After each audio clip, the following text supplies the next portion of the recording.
What is going on, y'all? I am KMBest. I am joined by Glenn Jones of Second Dinner, the principal balance guy for Second Dinner. If you have a card that got nerfed, that is his fault entirely. Blame him in the comments below.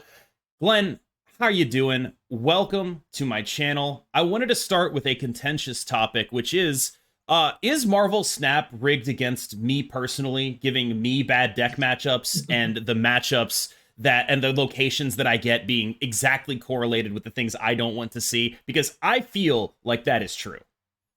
That is not true. Everything is random to the extent that like the system is constructed to build certain things in at random frequencies, like locations. World ship isn't as common as Subterranea, for example, but they are equally common across all games. Like, we don't have any reason or motivation that we would want to, cause certain decks to lose via locations or cause certain locations to appear overly frequently against. There's no real motivation for us on that front, and if we wanted to make a deck worse, we would just change those cards. We have a very easy tool for that. I didn't actually think about that. It's like, yeah, we want to make this deck worse. Let's up the locations that screw it over instead of nerfing it. What a brilliant idea. I hadn't actually considered that angle there, but no, I know a bunch of people feel that way. Personally, I mean, people feel that way in every game, right? There's like a 10,000 post thread on the MTG Arena forums about how the shuffler is rigged, right? And how it's set to keep you at a 50% win rate. But one of the things that I've always thought is like, what keeps you at a 50% win rate is matchmaking. They matchmake you against people that are about as good as you are. And then that keeps you at a 50% win rate. And then there would be no reason to have another thing in the game doing that because you already have something that's doing that for free. Is that basically like how it would go? Like if you were to internally be like, all right, we need to keep them at 50% win rate, would people just be like, hey, Glenn, we have MMR? Is that how how that pitch would go? That, I assume so. Like, that's not even a thing we've explicitly, like, that's not an active goal to keep people 50%. We want the games to be fun, so we want to pair you against people who are closer to you in skill, just as a general rule, because that's more fun. If both players are playing a game and both believe they can win, that's generally good. Like, you don't want, the world's best chess player doesn't go to an elementary school to play. Like, that's not fun for either side. So that's essentially our premise, and that does wind up with maybe matchups wind up being closer, and people's win rates do push a little bit tighter towards 50%. But our game also has something a lot of other games don't, which is the cube, which adds this decision to add variance into the game, which means that even though things might on win rate trend towards 50%, your progress can actually trend in a totally different direction if you're a savvy enough player. Or an unsavvy enough player, coming from a guy who's recently lost every 8-cube game he's played in the last 2 days. I do want to move on to the historical best deck in the game. A lot of people love to talk about, like, okay, this is the best deck in the game. What I wanted to know was, what is the best deck right now, or maybe not like right now, but like in recent memory, and then what is the best deck historically, period? Like, what is the most broken, ridiculous thing anyone has ever queued up a game of Marvel Snap with? So I have two theories on that. One is kind of backed by data, and the other one's not. So the one that's backed by data is, I believe that Silver Surfer during Zabu's reign hit the highest overall win percentage I think I've ever seen, which was over 60% across like the board. Basically, not in every matchup, but like 60% aggregating an average of all of its games. I don't think I've ever seen another deck break that in our analysis. I know there are other sites that collect data in different ways, and sometimes decks break that margin, but for us, it's like a much like tighter constrained range in general. So yeah, I think that one was the highest that I had seen. And then my other theory is during the beta, Mr. Negative, when he was, I think, a 4-3. He was a 4-4. Because I was playing 4-4. Okay. I was playing back then, and I did not have Mr. Negative. And yeah, I just stopped playing because it was rough out there in the Series 3 streets when Mr. Negative was 4-4. How long did you stop playing for? Until I think I stopped until he was nerfed. Like I can't think I came in and like did dailies or whatever, but I was just, and I think the first nerf was only till 4-1 or something. 4-1. I don't Yeah, he remember. went from a Yeah. 4-4 to a 4-1, and then they were like, wait, that's still good. Let's go to a 4-1. Yeah. Yeah, which I like. I think he's in a nice spot now. And the game has also changed, so like I don't maybe 4-4 even theoretically wouldn't be as bad as it was back then, but it would still have that experience for the early game. Like that would be very similar. So I don't really want to go back to that world. But yeah, that when that was like when that was the most complete a collection could get is like having Mr. Negative. That world I was like, wow, this is rough. Yeah. So I suspect that deck maybe had a higher win percentage, but that's just me colloquially or anecdotally, I should say. That seems plausible because it was just the best point slam deck before anyone knew how to do anything other than that, right? Like it was just the biggest number deck before anyone had any idea that like you could do stuff about that. And so I would imagine that it had a pretty ridiculous win rate at the time, yeah. Moving on, what is your personal favorite card in Marvel Snap? What is something that you enjoy playing, or do you just like playing the game? I do just like playing the game. In other games, I've been a fan of various deck types that blow up your own stuff. So I'm a big Destroy fan. I think those decks are really fun, and I build all kinds of different weird ones for people internally. So yeah, I think that my personal favorite card is probably Deadpool. I just think he's really fun to build that deck around. Like I think a world where Deadpool's good is a pretty healthy world, generally speaking. Yeah, I think he's up there. Probably an honorable mention goes out to Yellow Jacket. Just a cool card I think is underappreciated. It's actually a really interesting call out, the Deadpool one, because I don't know if you know this. I don't know how many people know this, but I got my start in content. Steven Jarrett made a Deadpool deck and hit Infinite with it. And I was like, oh, I haven't seen anyone doing that. I have the cards for that. I can play that. And so I took his deck and I customized it a little bit. And I was like, hey, Steven, could I write a guide on this deck? And I wrote a little paste bin guide on the deck. And it got picked up by one of the major websites. And that is how I ended up starting writing about Marvel Snap. Is like they picked up that guide. Picked up is the correct phrase there, I think. I didn't pitch it to them. They picked it up and I was like, hey, that's my guide. And they were like, oh, well, you want to write for us? And then that's kind of how it went from there. And it's just, that's 2 second dinner designers that are like, yeah, Deadpool. It's the Deadpool. Both of you I'm associating with Deadpool now. Card. And yeah, it's just an interesting coincidence, I would say. Moving on to like some more specific game balance questions. In terms of balance, I would imagine that you guys design mostly for, ladder play. That's what the big play button is. But are there any major differences you notice in terms of archetypes succeeding more in Conquest versus Ranked? I have always been of the theory that the general shape of the metagame is going to be pretty much the same in Ranked and Conquest, but there are going to be some decks that get like, say, a certain boost to win rate in Conquest because of the more controlled environment, because of the multiple shots at getting things right. Have you noticed this trend in any back-end data? Can you speak to it at all? Yeah, I don't have the data like front of mind on that, so to speak. I do have kind of like 2 prevailing kind of theories around what's maybe a big difference between Conquest and Ranked, which is if you are trying to be like really economical with the frequency with which you can convert a ticket into an infinite avatar, I suspect playing these like answery based decks like Zabu, Darkhawk that have like the ability to theoretically win almost any matchup, I suspect that's probably like the best way to go for those tickets. But you're essentially trying to win like a bunch of 51-49s in a row, kind of like that's, you're advantaged in each case, but you got to play well, and it can also take quite a while.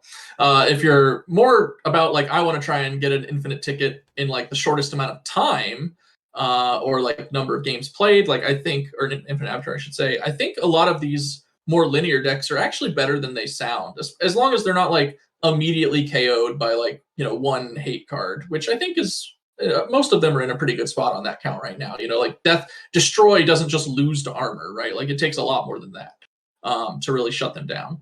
So I think if you can learn your way around the tech cards and play something that's really linear well, I think you can see a fair amount of success with it. And personally, I think that that's a little bit more fun. I find the tech laden decks are maybe a little bit more likely to like lose on that fifth ticket because they just run into like, that 49%er has to come up eventually, that kind of thing. That's an interesting thought process, because like when I think of the decks that I think might succeed a little bit more in Conquest, I think of like high Evo stuff, right? Where it's just like I'm Sure. consistently doing my thing. Less so much tech decks, but like one of the real big differences I recall is like on ladder, wave was an answer to bounce. In Conquest, it was not, because it was known information and things like that. Like, are there any like major disparities that you see there?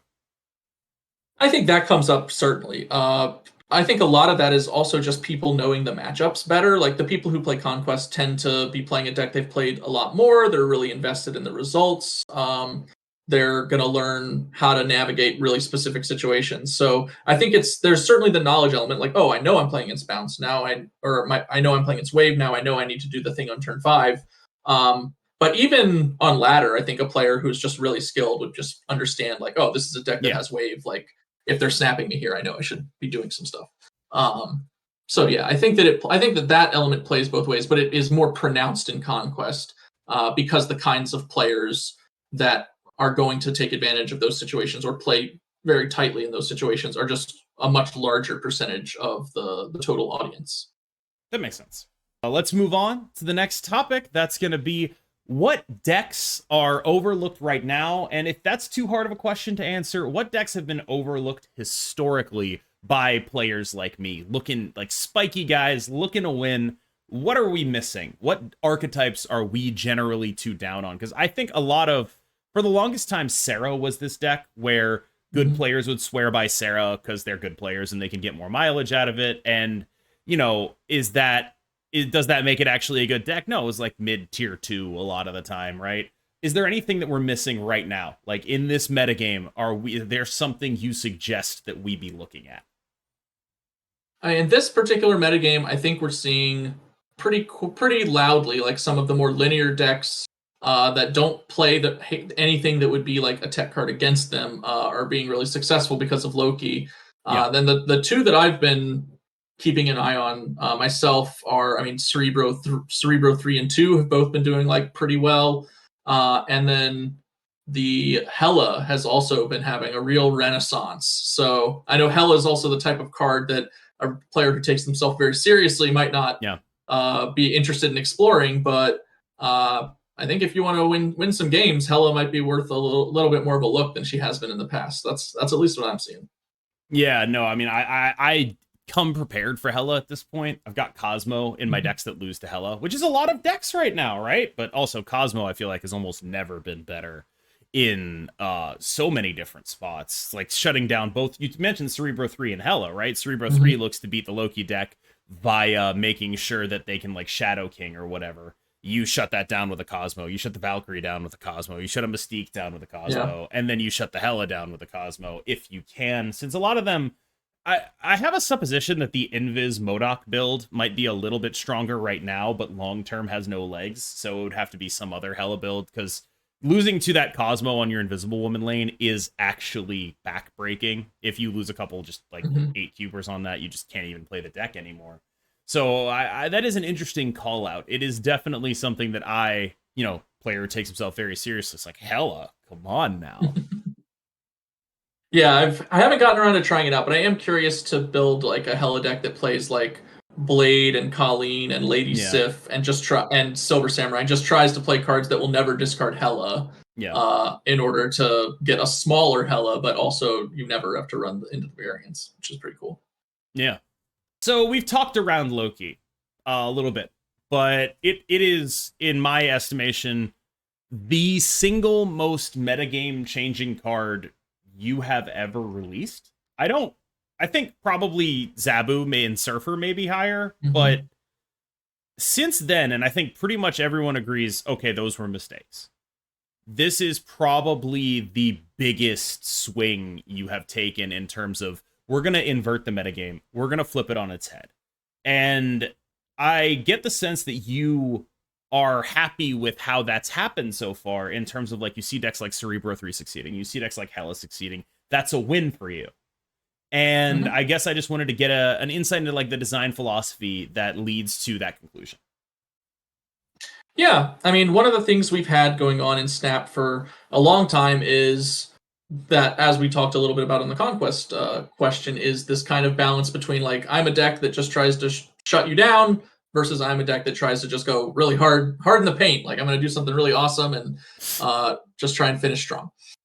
So I think that the Loki card is kind of catering a lot more to the latter because those decks don't have cards in them that help you beat them. Like Hella's not running anti-Hella tech. Like Hella's the anti-Hella tech. You just try and make a bigger Hella.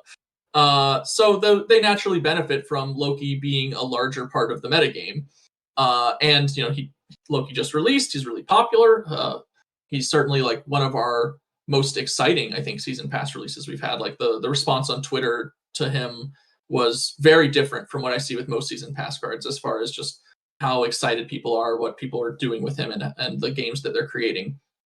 So yeah, I think that that's a good thing. People talk about stuff like Shang-Chi is played too much or whatever, and it's like, this is one of the ways that we can adjust for that we can make it like more decks that don't play Shang-Chi are strong. Like that's one way we can reduce Shang-Chi's play rate. Like the obvious tools that we have to reduce play rates tend to be nerfing cards, but it's not the only tool. And I think in general, it's pretty awesome when we can accomplish a goal like that by creating more diversity, more differences in the metagame.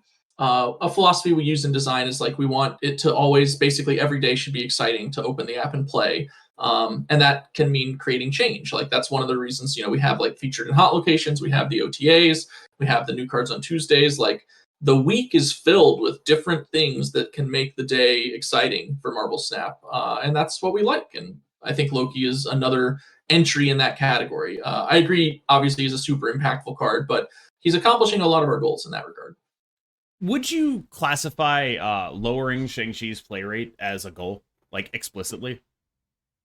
I would say sure. Like it's not, the interesting thing is like we don't expect him to have an average play rate. Like that's not the purpose of the card. But he's the loudest and largest release valve in the game. He's there on purpose. Like we expect him to fulfill his role. I will say though, like when Shang-Chi is the most popular card in the game, depending on the margin of that victory, that tends to mean a lot more of these decks that are about shutting you down are the most popular thing going on in the game. And we don't want that necessarily to be true. Like we want that to be a give and a take. Like there should be weeks where decks like Hela and Living Tribunal and Destroy like have their time in the sun and get to shine. So that's one of the ways that we approach that, is like when Shang-Chi takes a dip a little bit, like that's a good thing because it means that these other decks are shining and getting some time in the sun. And then when he surges back up, like that's a natural give and take. Like that's a cyclical piece of the metagame kind of rotating through. Like, linear deck pops up that's very strong. Deck that relies on 9 power cards to beat it pops up and is strong. Shang-Chi pops up to eat that deck, and we kind of just go on this merry-go-round. That's a version of rock, paper, scissors, which is, a game design principle that shows up in tons of games, most obviously in rock, paper, scissors. You got me. Okay. So moving on to why you're here right now. You have, since your hiring in, I believe, December, become something of a public face of the Marvel Snap design team, or maybe even the Marvel Snap team as a whole. You're one of the more well-known members because of your activity both on Twitter and in terms of answering questions on the Discord, the official Marvel Snap Discord. Did you, when you got hired, did you envision that being a part of what you did? Or was it something that you realized, okay, no one's doing this and we'd benefit a lot from it, so I'm going to do it because I'm in a position to give good answers, and it just sort of snowballed from there? Because I feel like, correct me if I'm wrong, you are easily the most active dev on social media. And of course, you're on this podcast, which would be part of that. If that is part of your job description, it would be part of it. Yeah, I wasn't hired to do that specifically, and it wasn't even, I would say, like a meaningful consideration for me in taking the role. I mean, part of it, I didn't know the people at the company that well or the team that well, but I knew I was joining a company that Ben Brode had founded, so I kind of assumed they, had things mostly taken care of based on Ben's previous work being visible to anyone in gaming, basically. So yeah, I hadn't put a lot of thought into it, but once I'd kind of been around for a little over a month and a half or 2 months, I decided to kind of start dipping my toe into that water because I did feel like there was an opportunity to kind of better connect to our players, get a stronger understanding of how we could improve, and provide just like a voice that people could talk to, that people could feel seen by. I think that that's powerful. I used to work on Magic the Gathering. Magic's had a number of people take a little bit of the public eye in a positive way. I think Mark Rosewater is obviously the most known of those, and I don't, I'm not Mark Rosewater. We're very different in a lot of ways. I love Mark to death, but we're different faces of games, and we bring different things to it. But one of the things that I know working on Magic that I always felt a little bit envious of was sometimes our audience would ask like a really good question while I was working on Magic, and I would feel like we just didn't have a good place to answer it. Like not necessarily, maybe not a forum that was ideal for it. Maybe it's not in like Mark's purview or whatever. And I was just like, I wish we, now that I'm here, like maybe I can kind of help create something like that where, we can just find questions and be available and add a little bit extra to it. So I guess that was really my thing. Is I've played games too where I wished I could just hear what a dev was thinking about some stuff. So that's the approach I take to a lot of this stuff. Is I want to try and give the answers to things that I think I as a player would want to hear wherever I can. Finally, we've danced around this a little bit, but when I have you on my show, my audience is competitive players, right? People who take the game very seriously, people who are very, very built to try to win, and who have different ideas of fun than probably the majority of players. How do you balance designing for a wide audience with having as far as I'm concerned, very good competitive game? Yeah, I mean, honestly, kind of one takes care of the other is the way I approach it. Is I think of Marvel Snap first and foremost as, we're making a fun game. Like we want our cards to be fun. We want the content to be exciting. I mentioned, we want to make it so that people are excited to log in every day. Like that's a core part of our design philosophy. For the players who are competitively minded, that means we need things for them too, certainly. But first and foremost, like be a fun game, have a lot of options, and then competitive players tend to find what they want to do for themselves in a game. That's true in lots of games. Sometimes it leads to a full mod of the game existing in some historical instances. But yeah, like that's my approach to it is first and foremost, build sweet stuff, make it fun to play with, and then the competition will kind of sort itself out. And we do balance for competition. Like that's the role our competitive players really serve best for us, is they identify what's strong and they give us the feedback on whether we're doing a good job identifying what's strong, and we incorporate that and make adjustments. And competitive players are also not, like you mentioned, your audience, like, I think like I imagine a lot of your interactive audience is those competitive players, but not, you're yourself content, right? Like we want players like you to exist because you're also content to players who aren't interested in playing like you, just because they like to see excellence on display. Like how many League of Legends fans are like trying to grow up to be Faker? Like almost very few, right? Like that's a huge... single one. No, all of that's them. what I'm saying. They want to see Faker. They don't want to be him. Like there are people who want to be him. It's not no one, but it is a much larger audience is wanting to see excellence on display, and creating a great game is the way we build an avenue to let people put their excellence on display. So you heard it here first. A, Glenn Jones thinks I'm excellent, and B, if you ever lose to anyone, complain to him on Twitter. It's valuable feedback. I hope those are the takeaways you wanted people to take away from this, Glenn. You're going to get a lot more ats after this. If I lose to Galactus one more time, I swear to God. Glenn, it has been an absolute pleasure having you on the show. Is there anything you would like to mention at the outset? Anything, not the outset, the reverse of the outset. The inset? I don't really know. The end of the show. Is there anything you'd like to mention? No, yeah, you can totally feel free to look me up on Twitter. I'll answer great questions that I get, and I'll answer sometimes not so great questions also. But I try Yeah, a I try little and be bit. fair. Yeah. All right. Thank you so much. It has been a pleasure. As always, I've been KMBest. I'll see you in the next one.